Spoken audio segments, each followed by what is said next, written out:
Queridos pastores, presbíteros y directorios nacionales de nuestra misión, con motivo de la celebración dentro de pocos días más de los 80 años de nuestra misión, nos hemos reunido un pequeño grupo de hermanos y hermanas a fin de poder recabar en parte la biografía histórica de nuestra misión. Como es sabido de todos o de algunos, corría ya por el año 1937. A fines de ese año se reúnen en Lota entonces un grupo de hermanos, aproximadamente de 50 y 52, que nacen de la iglesia evangélica cristiana de la época.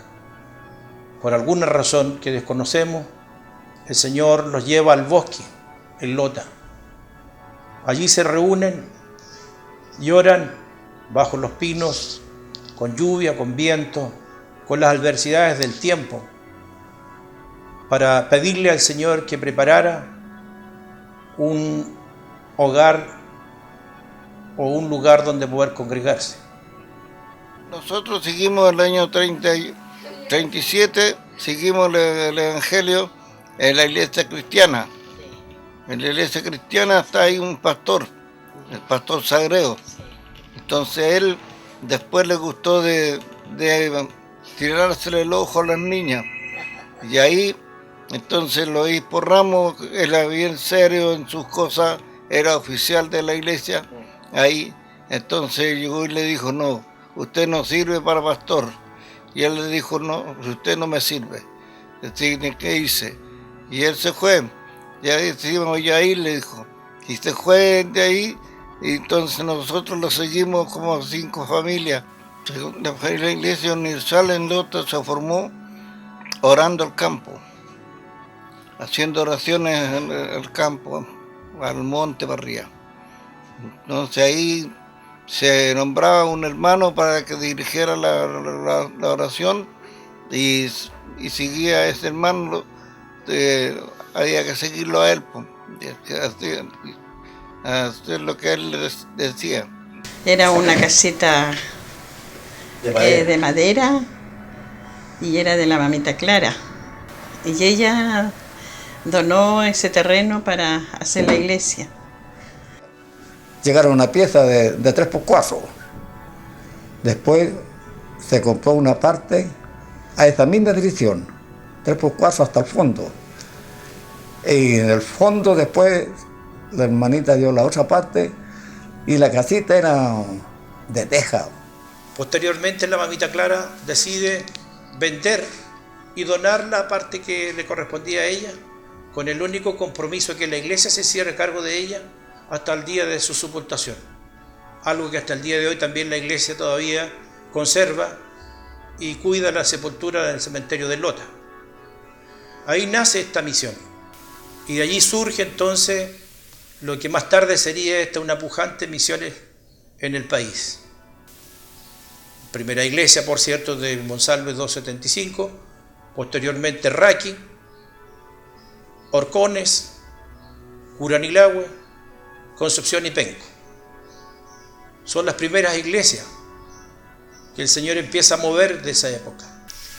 Y oran bajo los pinos, con lluvia, con viento, con las adversidades del tiempo, para pedirle al Señor que preparara un hogar o un lugar donde poder congregarse.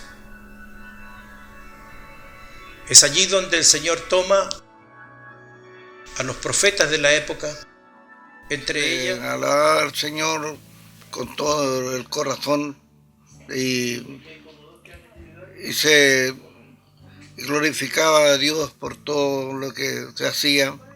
Hacían muchas cosas que para uno eran maravillosas. El obispo Ramos era un hombre de Dios fuerte espiritualmente, no era de baja estatura, pero cuando el Señor lo tomaba había que ponerse en reverencia ante el Señor primero que nada. El obispo Ramos era una persona muy espiritual. Mi obispo Ramos, en vez de cuando la iglesia llegaba, cuando llegábamos al templo a las 7 en este tiempo bueno, que las tardes tan largas, llegamos antes de empezar el culto y decía formarse porque salimos a la calle. Porque mi papá trabajaba con el obispo Gustavo Ramos y él le dijo, las puertas de mi iglesia están abiertas, así que usted puede ir cuando guste. Y el obispo era recto. Él tenía conocimiento porque también fue maestro de la escuela dominical, pero su actitud era adaptarse a los miembros que él tenía. Entonces él leía un versículo y lo exhortaba textualmente, no con la profundidad que ahora nosotros tenemos para poder discernir un versículo, sino que con el discernimiento espiritual. Al andar del poco tiempo, el Señor toma allí un profeta de Raqui, hermano de apellido Crespo, que el Señor usa por misericordia, por el Espíritu Santo, y da el nombre de esta misión, porque había confusión del grupo de hermanos. ¿Cómo le vamos a llamar? ¿Qué colores tendrá esta iglesia? Era una de las cosas por las cuales la congregación oraba en ese momento. ¿Cómo se va a llamar la misión? ¿Cómo se va a llamar esta iglesia? ¿Qué colores va a tener? Pero el Señor mueve a este hermano de allá de Raqui y a través del Espíritu Santo dice, esta misión se llamará así, Misión Evangélica Universal de Cristo. Y sus colores serán azul y blanco.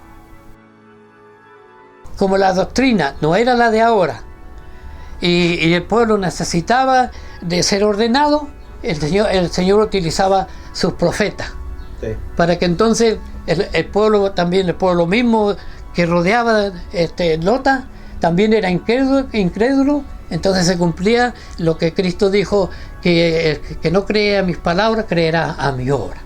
Había un hermano, Pedro Salazar, que fue encargado también de la iglesia, profeta de Dios.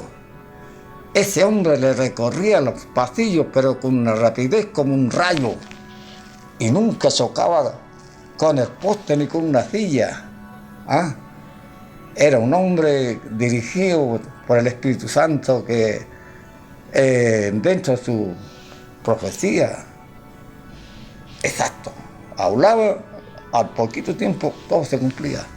Y me dijo, el Señor dice, mi hijo, que usted va a ser pastor y que va a conocer Chile, en muchas partes andar usted, de norte a sur. Bueno, yo como niño, ¿qué sé? ¿Sabes lo que era un pastor? Que en ese tiempo la iglesia estaba todos los días reuniéndose, de lunes a sábado y domingo. La iglesia acá salían muchos a predicar 60 en vez de 50 hermanos, con estudiantina. Eso fue un periodo bastante fuerte aquí en Lota. Formándose así una iglesia universal poderosa, una iglesia universal que tenía el privilegio y el prestigio de que cuando se salía a predicar era masiva.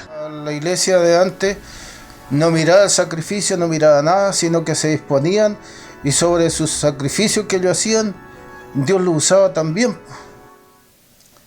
Lo que sin duda la casita chica de madera que había como iglesia no daba abasto para recibir la cantidad de hermanos, porque era del orden de unos 250 hermanos aproximadamente los que ya se juntaban en esa época en Lota.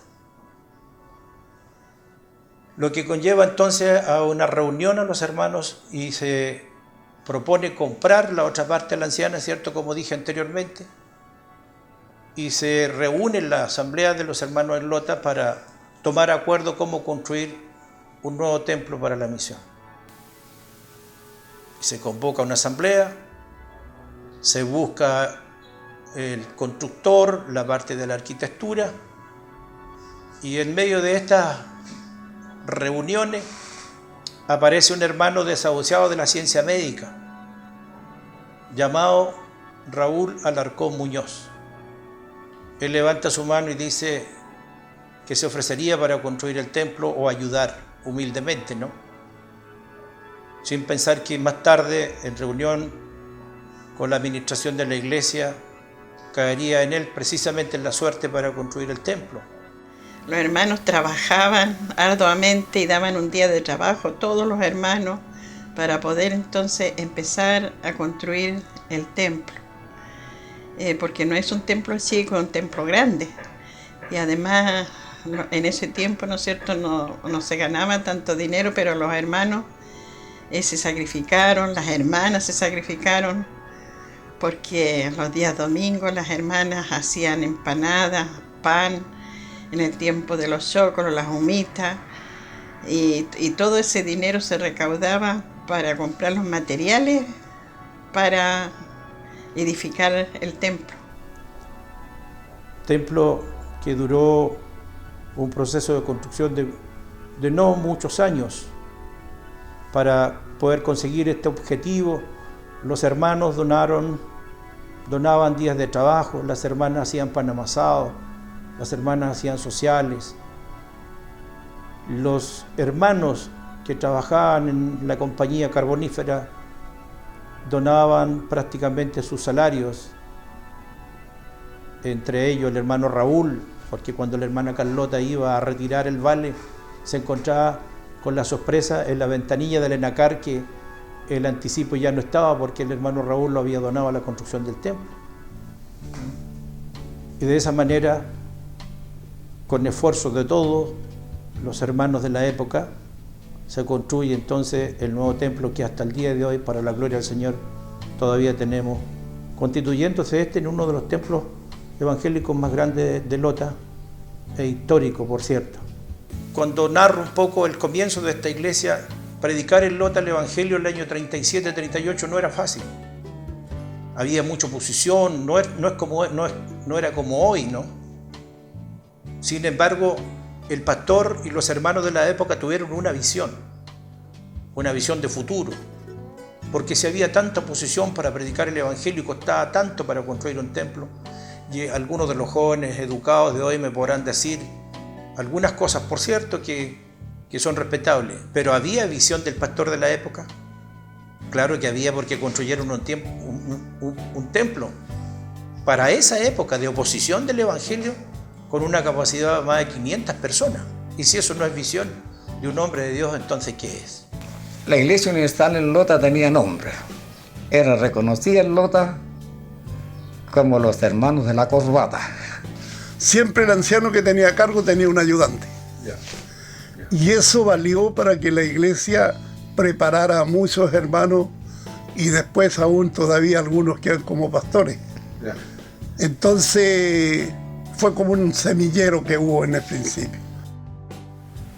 Cuando uno quería ir a visitar otra iglesia, se acercaba a su pastor y decía: pastor, yo tengo una inquietud, o quiero de visitar, o aunque fuera personal, quiero ir a tal iglesia. Y el obispo se guardaba el decirle: no vaya. Teníamos 3 cultos por los jóvenes. Teníamos un culto que administramos en el número 1, el culto primero, uno con el cura y otro en el cementerio, en el mismo cementerio, en la casa del cementerio. Y ahí era unas fiestas espirituales que se daban, caramba, que cualquiera no llegaba así nomás a la iglesia, porque las hermanas apenas llegaban ahí, sabían qué venían pensando. No era una iglesia filosófica ni predicadores filosóficos, era una iglesia espiritual. ¿Por qué? Porque el predicador, el músico, la congregación en general se preocupaba de ser espiritual. Antes salíamos semanas con un pequeño dibujo, un pequeño cassette, con una pequeña radio, transmitiendo y enseñando doctrina por los cerros.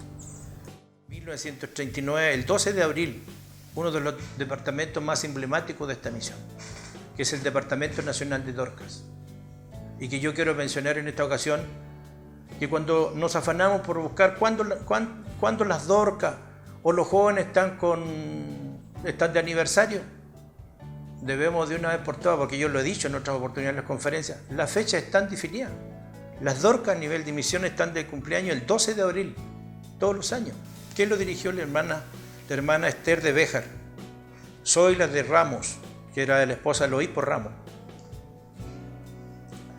Rosa de Torres, Juana de Sáez, Doralisa Sangüesa, hermanas, y otras tantas hermanas que ocuparon en esa oportunidad el Directorio Nacional de Dorcas. La misión de las Dorcas fue como lo ha sido gracias al Señor hasta hoy. Evangelizar, preocuparse de la obra social, visitar las iglesias, llevar adelante el tema de la visitación a los hospitales, y yo creo que debemos reconocer desde lo más profundo de nuestro corazón, con mucha humildad, el trabajo que las Dorcas han hecho durante toda la historia de la misión. Retomar a las Dorcas fuerte posteriormente, a partir del año 72-73, la hermana Carmen Díaz, presidenta nacional de las Dorcas de la época, posteriormente a la pastora Geraldina Alarcón de Lota, la pastora del obispo Ferreira, Rosita de Ferreira, dirigida por esa época por un directorio nacional, la pastora Nieve Andaur, esposa del presbítero Arena de Lota, entre otras tantas, líderes nacionales, la hermana María Villagrán de Lota. Y no puedo dejar de mencionar y reconocer a mi esposa Silvia, que lideró las Dorcas durante 8 años y todavía directora nacional de ellas. Un especial reconocimiento a ella y mi gratitud también a ella, porque sin el apoyo de ella no sería y no habríamos logrado ciertamente también los objetivos que hemos tenido en este último tiempo.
Surgen algunas crisis que también vivimos en Lota. Recordar a lo mejor algunas de ellas no sería bueno, pero creo que dentro de este documental tenemos que comentar algo de eso. Lo que sucedió en el 61 fue ¿por qué se fueron los hermanos? Porque el obispo del 60 había colocado un diácono, Carlos Medina. Y entonces Carlos Medina había hecho su propia junta, dejando fuera a Lupercio, a Herrera, Carballo, Lupercio, Carballo y Torres, y él armó su junta.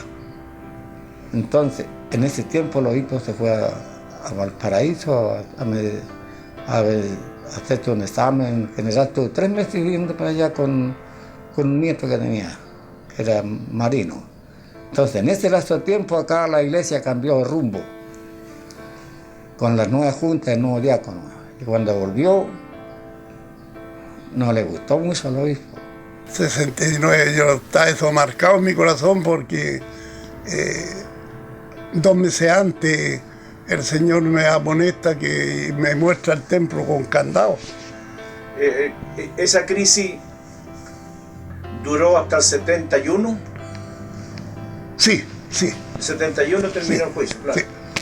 Sí, y de ahí después ya vinieron las divisiones. Claro, y fueron cosas que, bueno, hay que comprendernos más, ¿no? Y en esa crisis que vivimos el año 68, que termina el año 71, sin duda, hermanos amados, quiero mencionarles esto que no es menor. Nos quedamos nuevamente con no más de 6 a 8 iglesias. Estoy hablando del año 71. Yo podría mencionar algunas. Segunda de Lota, la primera, por cierto, Curanilahue, Punta Lavapié o Los Álamos, Buenavista, y el resto no teníamos más iglesia. Partimos casi de cero, pero confiado en lo que el Señor había dicho el año 37 o a comienzos del 38, que esta misión sería grande. Esta es la que más nos afectó, la que ocurre en el año 1968 aproximadamente, una crisis que nos tomó no menos de 3 años judicialmente ante los tribunales terrenos. En esta crisis, entre comillas, si se le puede llamar, que finalmente esto termina en Santiago, en la Corte Suprema, el obispo Ramos, representante de la misión o de la corporación de esa época, gana el juicio ante los opositores de la época. Pero cuando termina el juicio, el obispo Ramos pide la palabra al presidente de la Corte y dice que él se quedará solamente con los hermanos que quieran trabajar con él, y el resto de los hermanos que quieran trabajar con el hermano Elías Soto vayan a trabajar con el hermano Elías. Considero yo una visión de un pastor de verdad, porque cuando uno gana un juicio obviamente se entiende que los bienes terrenos te pertenecen, ¿no? Pero en el caso de él no miró los bienes terrenos, miró las almas, miró a los pastores de la época y decidió que los que estaban con el hermano Elías se fueran a trabajar con él, y los que estaban de acuerdo con la mayordomía de él, en este caso, se quedaron con el obispo Ramos. Contarles que a partir de allí Dios empezó a bendecir nuevamente esta misión, sacando jóvenes de Lota como el presbítero hoy anciano de Santiago, Miguel Garrido, sacando de Lota al presbítero misionero, el primer misionero en la zona sur, mi presbítero Vicente Saavedra, que se va a evangelizar las comunidades mapuches al sur de Cañete. No fue fácil para este primer misionero, porque había que irse de pie de Los Álamos o con un caballo, con la carretera en ese tiempo llena de barro y todo eso. Allí toma el Señor entonces fuertemente un ayudante, un codiscípulo de él, que era el presbítero Rolando López, pero un codiscípulo de él, el presbítero Gregorio Fuente. ¿Cómo no rendirle homenaje a esos viejitos que no están con nosotros, pero por cierto, gracias a ellos, que pavimentaron la ruta, con bicicleta, con caballo, con carreta, llegaron a evangelizar Punta Lavapié, el pastor Alfonso Mesa, el presbítero de Curanilahue, que levantó varias iglesias en esa zona, Alfonso Castro, por mencionar algunos de tantos otros hombres y mujeres que en esa zona llevaron adelante la tarea del Evangelio. Dejaron huellas, dejaron la vara alta, porque hoy por hoy podemos decir que tenemos más de 14 o 16 iglesias en esa zona. No ha sido fácil poder construir y levantar las iglesias. Por cierto, ¿cómo no poder recordar a uno de los más ancianos pastores de la comunidad de Mapuche, el pastor Santi de la comunidad de Yeoyeo, entre otros, por cierto, en esa zona, para este otro lado, digámoslo así, ¿no? ¿Cómo no recordar al pastor presbítero Fernando Ferreira, que posteriormente tiene la responsabilidad de liderar esta misión como presidente?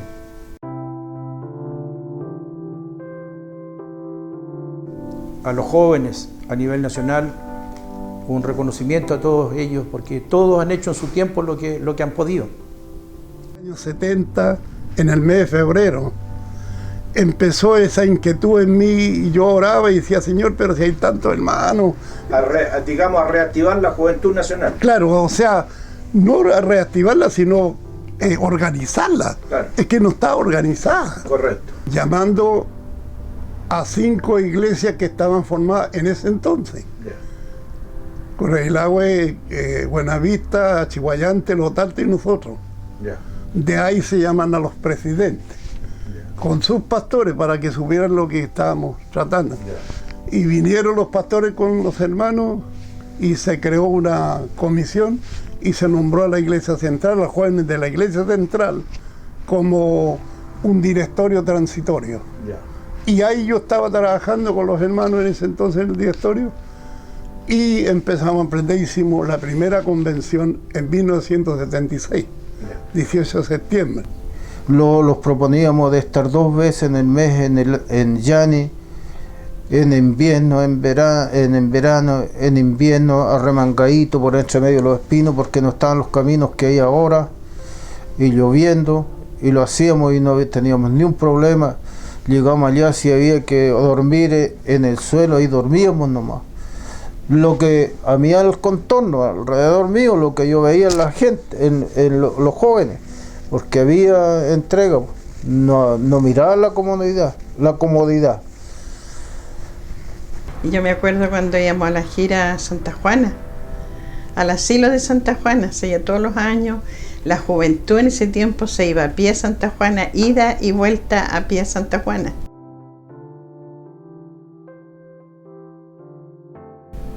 Cuando se hacían vigilias al campo, llegaba mucha gente de diversas partes. Cuando se iba en Lota, llegaba gente de Concepción, llegaba Lota buscando sanidad. Una señora chiquita llegó casi muerta. Fue tanto que el obispo Ramos compró la urna para ayudarle, porque como eran pobres, y por intermedio del ungimiento se levantó y renació, y duró a él 42, falleció como 79.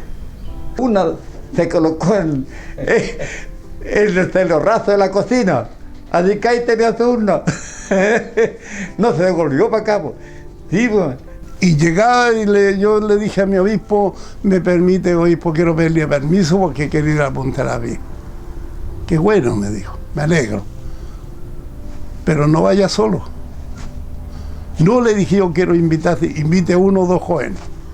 Invité a 2 hermanos jóvenes y lo fuimos en lancha.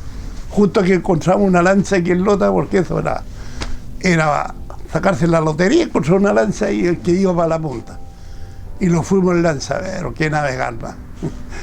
Resulta que llegamos a Punta Lavie, lo desembarcamos, estábamos en la playa cambiándonos zapatos, las zapatillas, que habíamos quedado todos mojados en la travesía, y llega la hermana Dona a la playa.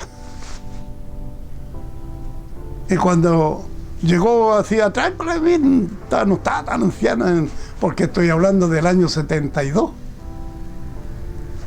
Y llega ahí a la playa y nos dice, gloria a Jesús. El Señor me mostró que venían 3 ángeles. ¿Qué angelito? Le dije yo. Me dijo, sí, párense, hijo, párense. Esto es rápido, dijo. Allí hay algo que ir a trabajar al tiro. Y llega y, claro, nosotros lo apuramos a la voz de ella, la seguimos y llegamos a la casa del pastor, que en paz descansa, Pastor Chambla. Llegamos a su casa y en la casa el hijo mayor, creo que Manuel, no sé, me parece que, me recuerdo, tenía como 6 años, 5 o 6 años, y estaba muriéndose.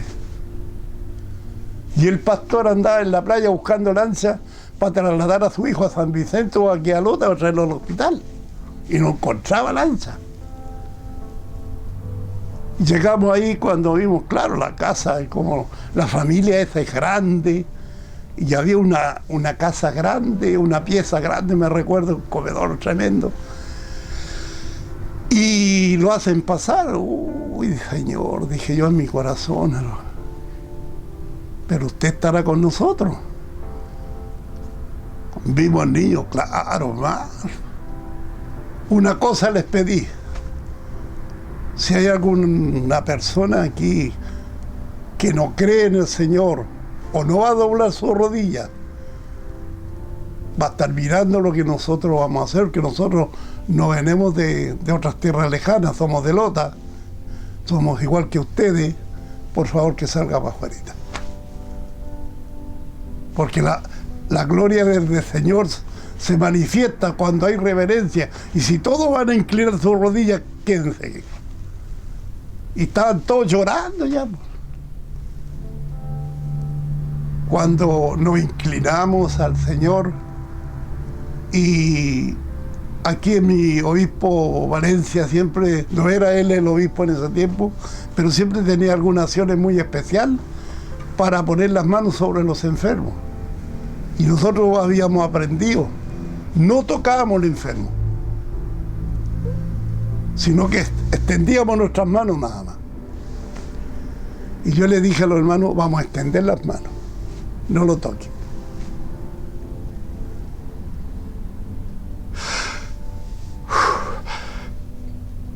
Te emociona. Gloria a Dios. Que lo que Dios hace es grande. Lo que Dios hace es algo real. Es algo que no podemos mirar como que es por si acaso, no, si es algo verdadero. Al Dios que nosotros hemos creído es un Dios real. Al contar las evidencias que hemos vivido, uno las recuerda pero se emociona. Y leímos un mensaje, extendimos las manos y el Señor se glorificó. El Señor se manifestó. El niño, estábamos orando todavía cuando el niño dice mamá, mamá. La hermana Genovea, que todavía vive, ella lo tomó. Y ahora viene algo para nosotros.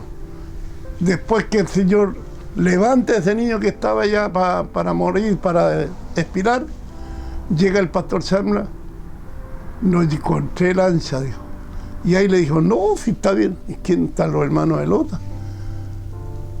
Y llega, se glorifica al Señor y dice, el Señor por intermedio de Maradona.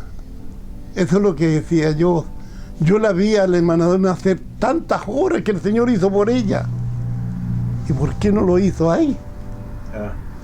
Ahora, bueno, el Señor hace según su voluntad y toma la Maradona y dice, no se separarán de este lugar por espacio de una semana. Yo era el mayor de los hermanos que andaban los tres, los otros eran más jóvenes que yo. Y llega y entramos adelante, estaba un caballero ahí con una mesa llena de pancola, una garrafa de esas que salían antes, de la 18. Y nos dijeron que había un enfermo, somos evangélicos. Pasen, dijo, pasen para allá. Ahí está la enferma. Y él estaba ahí con un naipe jugando con 4 más. No se mutó ni una. Entramos al dormitorio, cuando vimos la hermana, pero mal. Así que me acerqué, yo le dije, me llamo Julano Tal, soy evangélico, venimos a la Iglesia Universal, somos de Lota. Nos dijeron que usted necesitaba ungimiento. Sí, hermanito. Ya, no le preguntamos qué clase de enfermedad tenía, no. Pero yo, mi obispo hermano, vi un abdomen así, dije iba a tener familia. Pero una guatita hinchada, pero inmensa. Y nos fuimos a orar. Nos pusimos a orar. Oh, nunca en mi vida, nunca, no. Una fuertura que nosotros después estábamos atacados. Ya, se ungió, salió esa fuertura y quedamos comprometidos de volver al otro día. Nos despedimos de las personas que estaban afuera y nos fuimos. Al otro día con ayuno, le dije a los hermanos, con ayuno.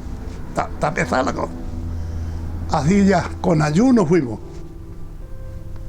Y cuando llegamos allá, la hermana dijo, lo estaba esperando, hermanito. Resulta que ahora las tapas de la cama estaban parejitas. Yo dije en mi mente, a tu familia, la hermana. Tu familia, qué bueno, descansó. ¿Cómo se siente? Le dijeron, bien, me siento mejor. No se imaginan, hermanito, dijo. Anoche botar y botar y botar toda la inmundicia que tenían en mi estómago. Yo le dije, perdone, entonces usted no estaba enferma de de tener familia. No, hermanito, si a mí me hicieron mal. Ya. Así que ya está, oramos y se manifiesta el Señor en uno de los jóvenes y ahora me va a buscar al dueño casa, que estaba en la otra pieza. Lo va a buscar, lo trae a la presencia de la esposa. Mira, por cuánto, todavía me acuerdo, por cuánto no tuviste amor ni misericordia con tu esposa que te di. Si tú no te entregas a mí, cuenta de aquí a un mes, te retiro. Fíjate. Después terminó el trabajo, esto para seguir esto. Encuentro a la hermana ya cuando mi pastor Chambra abrió la obra en Lebu. Fuimos con mi obispo a Valencia y llega cuando encuentro a la hermana Nena. Yo le dije, parece que la conozco. Sí, me dijo, usted el hermano Manuel. Claro, le dije yo, ¿y cómo está bien? Me dije yo, ¿y su esposo? Mi esposo se fue cuando el Señor dijo, pues. Lo cumplió. No se entregó a él, dice que al mes justo se ahogó. Dalilo no podía caminar. Ya. Tuvo 3 años sin caminar. Buscamos sanidad por todas partes y fue una cosa que Dios se manifestó solamente por la humillación y pidiéndole perdón yo a Dios, porque el niño no era el que había pecado, sino que era yo el que había cometido algún error, y le pedía perdón a Dios y Dios lo restauró de un momento a otro. Estábamos en un paseo en el campo, la iglesia, y él tenía 6 años en ese tiempo ya, y todos los niños jugando a la pelota. Cuando corría así de rodillas por la loma, y de repente tomó la pelota y se paró y pisó con su pie y nunca más se arrastró. Y así como ese, otras tantas cosas que he visto, como usted mencionaba, ¿no es cierto? El año 2013, Dios lo libró de nuevo otra vez. Cuéntenos eso, pastor, eso fue tremendo. Lo libró a él, libró al hijo, libró a mi hermano y 3 personas más, que eran 6 todos en la embarcación. Porque eso fue un proceso muy difícil. Y cuando el Dalilo se dio cuenta, quiso sacar la lancha y fue difícil porque estaba varada. Y si le pega a una roca que estaba más fuera, y para allá estaba la profundidad, se rompe la lancha, se hunde y usted viene durmiendo y la reacción suya no sabe qué hacer, perdido en la niebla, posiblemente se hayan tirado al agua y sin saber para dónde iban a tirarse. Y después la lancha puso la prueba para el oeste de nuevo, se viró la lancha y se metió encima de la roca. Echamos de menos de alguna manera que esa identidad del miembro universal hoy, en alguna parte se cortó el eslabón, pastores, queridos hermanos, en alguna parte se cortó el eslabón, algo pasó. ¿Es que vinieron y nos predicaron otro evangelio acaso? ¿Qué nos pasó? ¿Por qué esa iglesia poderosa que se mencionaba cuando muertos resucitaban? El mismo milagro del hijo de mi pastor Baltasar Mesa. El niño no podía caminar, se arrastraba con sus piernas hasta los 6 años. Pero que hay un momento cuando están ahí alabando al Señor y el niño se para y empieza a caminar sin explicación. Esa iglesia de ayer. Entonces, cuando hablamos del pasado, los jóvenes, que quiero referirme en esta oportunidad con mucho respeto, tienden a criticarnos y nos dicen: pastores, ustedes viven del pasado. Pastores, ustedes quieren vivir del recuerdo. No es eso. Recordamos esa iglesia con nostalgia, porque fue una iglesia poderosa en el espíritu. Una iglesia donde su gente abrazó la cruz con todo. Y digo con todo, porque para que el presbítero Saavedra renunciara a su trabajo en Lota y a todos sus bienes y se fuera a hacer misión al sur, Eso no lo hacía cualquiera de la época. Ahora todo se quiere hacer como espectáculo. Se quiere llevar el espectáculo. Pero ahí podemos ver nosotros que se terminó el espectáculo y se terminó la iglesia. Hemos crecido en estructura. Hemos crecido en templos. También posiblemente hemos crecido en número de personas. Pero yo veo que hemos desmayado, decaído en lo que es el aspecto doctrinal de la misión, muy en especial en que no se le da auge al don de la profecía por intermedio que Dios pueda utilizar a una persona. Hoy día se cree a la palabra de Dios y se enseña como está escrito que la palabra de Dios es espíritu, pero nunca ha dejado de ser Dios que no tenga alguien aparte de la palabra de Dios dentro de un pueblo para tener que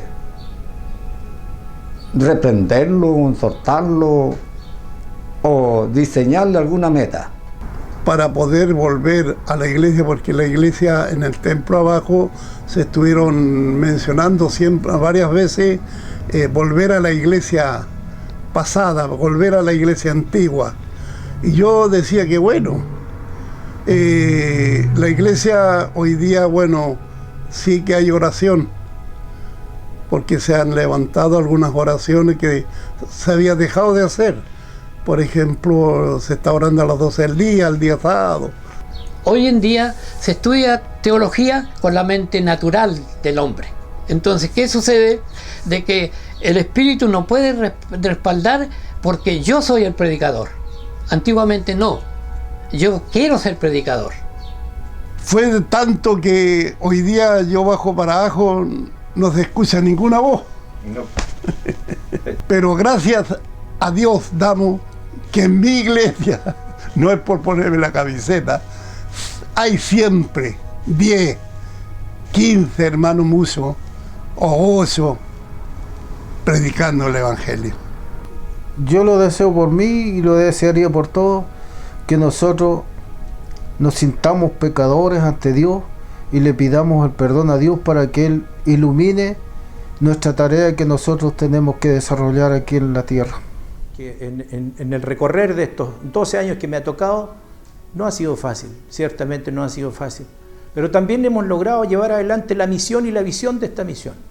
Y entre esos propósitos que teníamos para extender un poco, como dije, y poder descentralizar estas misiones, que se crearon los distritos de la misión, del 1 hasta el 9, colocando en cada uno de estos distritos un supervisor en primera instancia y posteriormente un supervisor a cargo de estos distritos, para descentralizar y así poder lograr el objetivo de extender más el reino y hacer más fácil la tarea, por cierto, también del obispo. Una particularidad especial tiene el obispo de esta época. Debemos recordar que el obispo del antiguo decreto del 2375 su cargo era vitalicio, ahora no. El actual directorio, el actual obispo dura 4 años y para que pueda ser reelegido debe entonces rendir una memoria y ser puesta a evaluación de la Asamblea Nacional de Pastores. Y si esta aprueba, puede continuar otro periodo, si no se cambia y se elige un nuevo dirigente nacional. Pero es por eso que también de alguna manera hoy vemos una carencia, ¿no?, en el sentido de la voluntad de tener un liderazgo más joven, a lo mejor con el respeto que nos merecen, ¿no? Por cierto, nuestros pastores que ya no están con nosotros, porque no menos de 18 pastores me ha tocado también ir a dejar, ¿no?, que Dios ha llamado al descanso. Y no menos ha sido el número que también, para la gloria del Señor, nos me ha tocado poner las manos, ungirlos como pastores y presbíteros de esta misión. Uno de los propósitos que tenía yo en mi corazón y que se lo propuse al Consejo, que posteriormente fue aprobado, fue levantar la ofrenda nacional, la ofrenda misionera, que antiguamente esta misión tuvo, ofrenda misionera. Nos costó levantarla, pero finalmente la pusimos en pie. ¿Y para qué era esta ofrenda misionera? Poder llevar adelante el desarrollo de nuevos departamentos nacionales, el Instituto Bíblico o Departamento Nacional de Educación. Ahora, contento, ¿por qué? Porque hemos logrado alcanzar varias iglesias con nuestra escuela bíblica.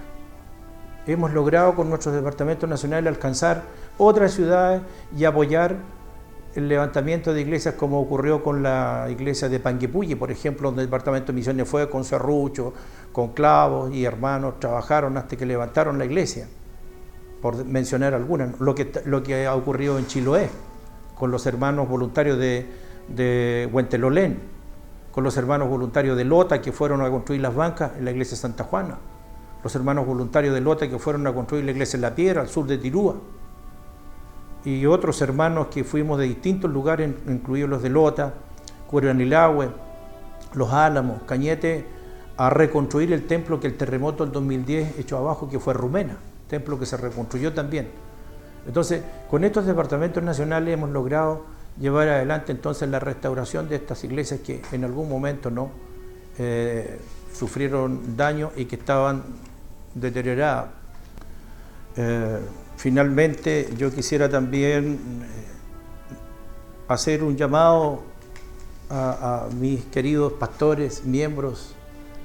Es cierto que en este documental no podemos narrar todo lo que quisiéramos, pero solo hemos querido transmitir lo que más nos llega en el momento, ¿no? La preocupación que tenemos hoy, y esta es la que yo quisiera compartir de alguna manera con respecto a lo que dice el apóstol Pablo en el libro de Gálatas en el capítulo 1. No hay otro evangelio. Entonces la pregunta es ¿por qué hemos cambiado tanto si el evangelio del Señor es el mismo? No hay otro evangelio. Y se lo escribe el apóstol Pablo a los Gálatas, en el capítulo le dice ¿por qué? ¿Cómo es que se ha modernizado tanto? Y esa es la pregunta. Esa es la pregunta. ¿Por qué hemos perdido el eslabón este? Yo reconozco que la iglesia, si bien nos hemos extendido con las Dorcas, con los jóvenes, hemos crecido en la infraestructura, en nuevos templos, y hemos desarrollado un departamento de enseñanza. Sin embargo, hay algo que yo echo de menos en mi misión. Hemos perdido la identidad del miembro universal. Algo nos pasa. El lema era antiguamente, y esa era una orden, donde va uno universal, para la bandera. Y era así. Pastor Garrido para Santiago, bandera. Presbítero Fuente para Cañete, bandera. Punta Lavapiés, bandera. San Pedro, bandera. A donde iba uno universal, ahí hay que parar la bandera. Teníamos nuestra identidad como miembro universal. Es a partir de allí es donde yo quisiera invitarlos a reflexionar. Al cumplir 80 años, podemos decir gloria a Dios si seguimos creciendo con infraestructura, con buenos templos, con todo lo demás, pero si hemos perdido la raíz de la auténtica iglesia que el Señor quiere. Es allí donde tenemos que reflexionar. Al llegar a celebrar los 80 años, contentos a lo mejor porque vamos a llegar con 80, pero nuestro balance final, ¿cuál será? Nos faltarán muchas metas que cumplir sin duda. Estoy maravillado de que tan pronto os haya alejado del que os llamó por la gracia de Cristo para seguir un evangelio diferente. No es que haya otro evangelio. ¿Y qué es lo que nos ha perturbado entonces para haber cambiado tanto? Alabamos al Señor. Alabamos al Señor porque Dios ha prosperado el país, ha bendecido la iglesia, están bendecidos nuestros hermanos, pero algo nos falta. ¿Qué nos falta? Finalmente quiero expresar al Señor mis gratitudes por habernos permitido tratar de transmitir a través de este pequeño documental realizado con esfuerzo de algunos hermanos, Juan Francisco Fernández, Elena Sandoval y otros, mis gratitud a ellos, pero también mis gratitud al Señor, porque dentro de las honras que el Señor nos ha dado humildemente, aunque algunos no lo quieran reconocer, ha sido tener que acompañar a mi presbítero Félix Vida al Congreso Nacional en Valparaíso para que él recibiera la medalla de reconocimiento a su gestión pastoral en Talcahuano. También este año 2017, o el año recientemente pasado, 2017, tuve la oportunidad de estar el 27 de octubre en Santiago, invitado por el Congreso Nacional, donde nuevamente este gobierno reconoce la gestión evangelizadora y misionera de esta pequeña misión. No es la más grande, ni la más pequeña, ni la más antigua, pero el Señor nos ha honrado, aunque a algunos les pareciera que estas honras no son importantes, pero sí lo son. La Biblia dice que debemos someternos a las autoridades civiles porque las que hay por Dios han sido puestas. Y si el Estado chileno en 2 oportunidades ha reconocido nuestra misión, ¿cuánto más nosotros debemos estar agradecidos de nuestros antepasados que nos dejaron, como dije anteriormente, la carretera pavimentada, las bicicletas, las carretas y los caballos del tiempo, cuando no había lo que tenemos hoy para estar donde estamos? Es por eso que quiero terminar mis palabras agradeciendo al Señor, porque Él nos ha permitido llegar a este aniversario número 80. Mi reconocimiento al Consejo Eclesiástico, quienes partieron conmigo: Pastor Héctor Medina, Presbítero Luis Salinas, Miguel Sobarzo, Claudia Castillo, entre otros de los que me han acompañado en el último tiempo. Y por cierto, al actual Consejo: José Aravena, pastor; Héctor Medina, pastor; Raúl Villa, pastor; Luis Salinas, pastor Hugo Fuentealba, secretario Miguel Sobarzo, y por cierto a Claudia, que ha sido la que hemos tenido abnegadamente en el último tiempo. Un reconocimiento también, ¿por qué no?, a la comisión realizadora, que ha hecho una gestión también a nivel nacional. Ciertamente estamos conscientes que el apóstol Pablo dijo que aunque lo hagamos todo, todavía somos siervos inútiles. Pero si de algo puede servir este pequeño documental que hemos hecho, es para tratar de transmitir la historia en parte de cómo se está construyendo, y esperamos con la ayuda del Señor que dentro de un tiempo no muy lejano más podamos tener completamente recabada toda la historia de la misión. Tenemos la revista que prontamente será entregada a cada uno de los pastores y miembros de esta misión, y esperamos allí, con la ayuda del Señor, que aparezca la identidad del miembro universal y puedan adquirirla todos. Hasta hoy no tenemos buenas noticias al respecto, pero Dios empezará a trabajar a partir de este aniversario, donde nuestros queridos miembros a lo largo del país puedan definitivamente amar a su iglesia, apoyarla, respetar a sus pastores, respetar a sus líderes, porque de esta manera haremos, como dijo el Señor en el norte de nuestro país, que Chile será para Cristo y Cristo para Chile. Que el Señor les bendiga. Ella es la pastora Alicia Calvo. En 2 años ella construyó un templo, ella, mujer. En 2 años. Nadie sabe cómo, pero lo construyó. Y está aquí en este lugar que se llama Peleco. Peleco. Su hijo es el ayudante, sí, pero tienen ganas de seguir avanzando para otros lados. Para otros lados. Esa es la gracia. Tienen muchas ganas. El evangelio no se estanca, sino sigue. Pero queremos ayuda, queremos oración, queremos oración. Y también a mis hermanas del coro, me alegra de poder verles. Está precioso el culto, hermano. Me encanta verles así. Hay una buena asistencia para hacer día jueves. Por lo general, las asistencias caen un poco en la semana. Pero me alegra de poder verles y verles bien de salud dentro de todo. Jehová, mi pastor, nada me faltará. En lugar de delicado pasto me hará descansar. Junto a aguas de reposo me pastoreará, confortará mi alma, me guiará por senda de justicia por amor de su nombre. Aunque ande en valle de sombras de muerte, no temeré mal alguno, porque tú estarás conmigo. Tu vara y tu callado me infundirán aliento. Adereza mesa delante de mí en presencia de mis angustiadores. Unge mi cabeza con aceite, mi copa está rebosando. Ciertamente el bien y la misericordia me seguirán todos los días de mi vida, y en la casa de Jehová moraré por largos días.